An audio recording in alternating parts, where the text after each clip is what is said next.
یہ وہ نہر ہے جہاں پر آج سے 2 دن پہلے لڑکی اپنے مائکے آئی اپنے والدین کو عید ملنے کی نیت سے، اور اسی نہر میں اس کی گاڑی گر گئی۔ 11 لوگ اس گاڑی میں سوار تھے، 11 کے 11 اللہ کو پیارے ہو گئے۔ اردو پوائنٹ کی ویڈیوز دیکھنے کے لیے ہمارا چینل سبسکرائب کیجیے اور بیل کے آئیکن پر کلک کیجیے تاکہ آپ ہماری تمام آنے والی ویڈیوز سے باخبر رہ سکیں۔ السلام علیکم ناظرین، اردو پوائنٹ سے میں ہوں آپ کی میزبان تہمینہ شیخ۔ خانقاہ ڈوگرہ میں میں اس ٹائم موجود ہوں، اور یہ وہ نہر ہے جہاں پر آج سے 2 دن پہلے لڑکی اپنے مائکے آئی اپنے والدین کو عید ملنے کی نیت سے، اور اسی نہر میں اس کی گاڑی گر گئی۔ چونکہ اس نہر کا پل نہیں تھا، اس نہر کے سائڈوں پر کسی قسم کا کوئی بیریئر، کوئی نشان موجود نہیں تھا، اور 11 لوگ اس گاڑی میں سوار تھے، 11 کے 11 اللہ کو پیارے ہو گئے۔ اس سے پہلے بھی بے شمار حادثات اسی جگہ پر آ چکے ہیں، لیکن یہاں پر کسی قسم کا کوئی پل نہیں بنایا گیا۔ اس فیملی کے گھر چلتے ہیں اور ان سے آپ کو ملواتے ہیں۔ ان کے والد صاحب میرے ساتھ اس ٹائم موجود ہیں۔ یہ بچی اپنے والد صاحب کو اپنے گھر میں اپنے مائکے میں عید ملنے آ رہی تھی کہ یہ حادثہ پیش آ گیا، ناگہانی آفت آ گئی۔ والد صاحب سے بات کرتے ہیں۔ السلام علیکم صاحب بیٹا، کیا نام ہے انکل آپ کا؟ میرا نام محمد یونس ہے۔ یونس شاپنگ سینٹر میرا شاپ کا نام ہے۔ بیٹا میں اپنی بیٹیاں کا استقبال اس طرح ہی کرنا جی آپ سرکار صلی اللہ علیہ وسلم کی سنت کے مطابق میں وہ انتظار پارلے گیٹ سے کرنا۔ اتنے میں آ کے ادھا پونا گھنٹہ میری بیٹیاں آ رہی نے جی، موٹر وے تو اتر رہی نے، 10 منٹ 20 منٹ آ رہی نے۔ میں انتظار کرنا کہ جی میرے آپ سرکار اپنے بیٹی کا انتظار کرتے ہیں اس سنت کے مطابق۔ اللہ کہ آپ جی 15 منٹ بعد تھوڑے کو پہنچ جانے ہیں۔ پھر وہ خونی پل، وہ خونی نہر جتنے کسی گورنمنٹ کے بندے نے اس تو پہلوں ایک ایسی سی کرتو لین، وہ سارے شہر کے آدمی گئے، انہیں کہا جی اتنے سپیڈ بریکر بنانا چاہتے ہیں۔ وہ کرتو لین صاحبہ نے کہا جی میں نہیں بنن دینے۔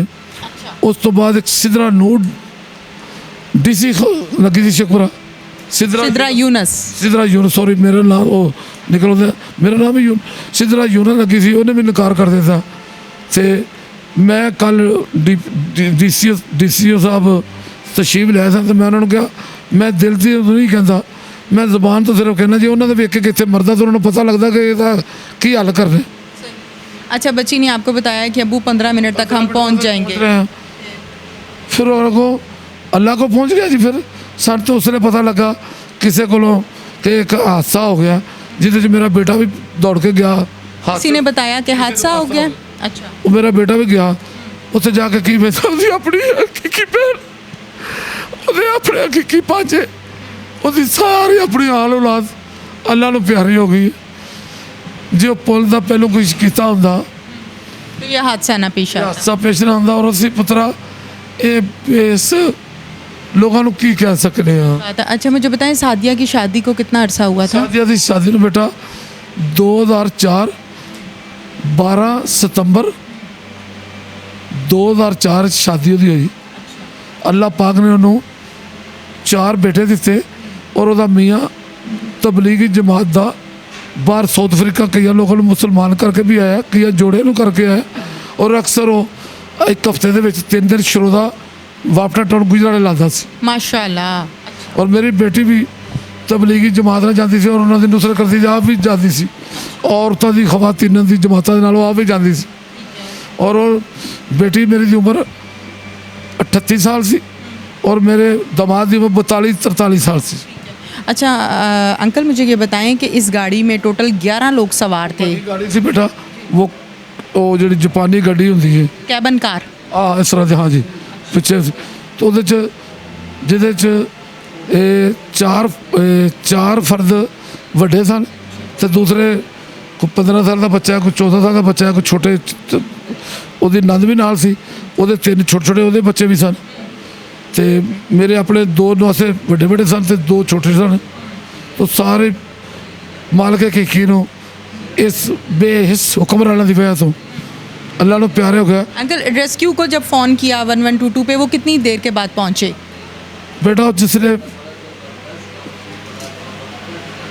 جلدی آ گئے تھے کہ دیر سے آئے؟ جسے ڈگے نے ਉਹ ਪਤਾ ਨਹੀਂ ਇਹਨਾਂ ਨੂੰ 15 ਮਿੰਟ ਹੋ ਗਏ ਨੇ, 10 ਮਿੰਟ ਹੋ ਗਏ ਨੇ।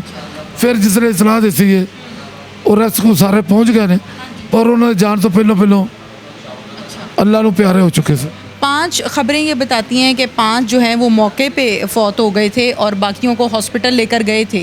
और रस्ते 'ਚ बेटा रस्ते 'ਚ ਸਾਰੇ ਜਿਹੜੇ ਸਨ ਉਸਲੇ ਬੇਸਰ और रस्ते से आਉਂਦੇ अल्लाह ਨੂੰ प्यारे हो गए। अच्छा मुझे बताएं कि एम्बुलेंस नहीं मिली, फिर ट्रक में मैयतें रख के लेकर आए, वो क्या हुआ था? मैं इस्तिजाजन ਜਿਹੜੀਆਂ ਨੇ ਨਾ ਮੈਤਾਂ ਉਹ ਐਂਬੂਲੈਂਸ ਵਾਲੇ ਕਹਿੰਦੇ ਸਨ, ਮੈਂ ਕਿ ਜਿਹੜਾ ਸਾਡਾ ਇੱਥੇ ਸਾਡੇ ਬੇਸੁਖਰਾਣੇ ਨੇ ਕੀਤਾ, ਕਿਸੇ ਨੇ ਪੁੱਛਿਆ ਨਹੀਂ ਤੇ ਰਸਤੇ 'ਚ ਵੀ ਸਾਨੂੰ ਇਸ ਤਰ੍ਹਾਂ ਪਰੇਸ਼ਾਨੀਆਂ ਆਉਣਗੀਆਂ। ਕੋਈ ਕਹੇਗਾ ਐਂਬੂਲੈਂਸ ਖਰਾਬ ਹੋ ਗਈ ਸੀ, ਕੋਈ ਕਹੇਗਾ ਤੇਲ ਘੱਟ ਹੈ। ਉਹ ਮੈਂ ਤਾਂ ਇਜਾਜ਼ਤ ਲੈ ਕੇ ਚਲਾ ਗਿਆ, ਹਾਲਾਂਕਿ ਮੈਂ ਮੋਟਰ ਵੀ ਬੰਦ ਕਰਾ ਸਕਦਾ ਸੀ, ਮਗਰ ਅਸੀਂ ਅਮਨ ਪਸੰਦ ਸ਼ਹਿਰੀ ਹਾਂ, GT ਰੋਡ ਦੇ ਉੱਤੇ ਵਾਕਿਆ ਵੀ ਹੋਇਆ। ਅਸੀਂ ਪੁੱਤਰ ਅਮਨ ਪਸੰਦ ਸ਼ਹਿਰੀ, ਅਸੀਂ ਕੁਝ ਵੀ ਨਹੀਂ ਸੀ ਕਰਨਾ ਨਾ, ਅਸੀਂ ਤਾਂ ਅੱਲਾ ਦੀ ਰਜ਼ਾ ਸਮਝ ਕੇ ਖਾਮੋਸ਼ ਹੋ गए। अच्छा मुझे ये बताएं कि इससे पहले भी इस किस्म के वाक़यात पेश आए हैं, कोई हादसा आया है? हाँ बेटा, इस तो बाद भी एक हादसा हो चुका है। साढ़े हादसे तो बाद भी मोटरसाइकिल वाला अपनी फैमिली में चला गया और अल्लाह ताला ने उन्हें बचा लिया।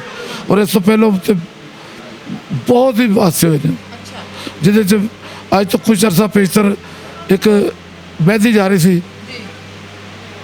माड़े बंदे सन ट्राली से लैके जा रहे सन और ट्राली वही मोड़ लैके उल्ट गई, जिससे 9 लोग शहीद हो गए। जिससे लोग दूसरे क्योंकि ऊपर से छाला मार के बाहर दौड़ भज गए। अंकल मुझे ये बताएं कि बच्ची की वालिदा की कैसी हालत है? वालिदा ठीक है, तबीयत ठीक है? बेटा वो तो उससे दिन थी कोई को कह रही है हुसैन आ गया, हसन आ गया, थले वाला में कपड़े पा लो, कपड़े रख दो। जबकि उन्होंने ईद के कपड़े जो आके पहने सन ना, ਜਿਹੜੇ ਅਸਾਂ ਖੁਦ ਉਹਨਾਂ ਨੂੰ ਗਿਫਟ ਕਰਨੇ ਸਨ, ਉਸ ਲਾ ਕੇ ਸਾਰਾ ਕੁਝ ਇੱਥੇ ਪਿਆ, ਉਸੇ ਤਰ੍ਹਾਂ ਹੀ ਪਿਆ। अंकल आपका क्या मुतालबा है? मेरा पुत्र कोई मुतालबा नहीं, मैं ना कि अल्लाह इस मुल्क ਨੂੰ ਜਿਨ੍ਹਾਂ ਲੋਕਾਂ ਨੇ ਬਣਾਇਆ ਸਾਨੂੰ ਉਹਦੇ ਨਕਸ਼ੇ ਕਦਮ ਚੱਲਣ ਦੀ ਦੇ, ਸਾਡੀ ਗਫਲਤ ਜਿਹੜੀ ਸੀ ਗਫਲਤ ਤੋਂ ਨਿਕਲ ਆਈਏ, ਲੋਕਾਂ ਨੂੰ ਉਹਨਾਂ ਨੂੰ ਹੱਕ ਪਹੁੰਚਾਇਆ ਜਾਏ, ਮਜ਼ੀਦ ਕੋਈ ਲੋਕ ਉੱਥੇ ਬਾਅਦ ਪਰੇਸ਼ਾਨ ਨਾ ਹੋਣ। ਸਾਡੇ ਤੇ ਜਿਹੜੇ ਹੋਣੀ ਸੀ ਹੋ ਗਈ ਹੈ, ਲੋਕ ਪਰੇਸ਼ਾਨ ਨਾ ਹੋਣ। ਅੱਲਾਹ ਪਾਕ ਹੁਕਮਰਾਨਾਂ ਨੂੰ तौफीक दे, वो साढ़े से रह फरमा। अल्लाह ताला आपको सब्र जमील अता फरमाए। नाज़रीन, सादिया के भाई हमारे साथ इस टाइम मौजूद हैं और इस कमरे में इस बेड पर वो कपड़े हैं जो कि सादिया के बेटों के लिए, सादिया के 4 बेटे थे, उसके बेटों के लिए ईदी के तौर पर सिलवा के रखे थे कि बच्चों को ईद पर इन कपड़ों का तोहफ़ा देंगे। सादिया के भाई से बात करते हैं। अस्सलाम वालेकुम। वालेकुम अस्सलाम। ये कपड़े ईदी के लिए सिलवा के रखे थे? बिल्कुल ईदी के लिए सिलाए हुए थे, तो आप ही ने बोला था कि जब ईद पे दूसरे दिन आएंगे तो बच्चे इधर आके ही पहन लेंगे। तो बस आगे अल्लाह को जो मंजूर था कि वो उनका हादसा हो गया और सूट हमारे पास ही रह गया और उनका इंतकाल हो गया। कुछ कहना चाहते हो? बिल्कुल, मैं ये कहना चाहता हूँ कि अगर वहाँ पे जंगले वगैरह, सेफ्टी वगैरह के लिए रोड ब्रेकर वगैरह बने होते तो आज ये हमारे साथ हादसा पेश ना आता।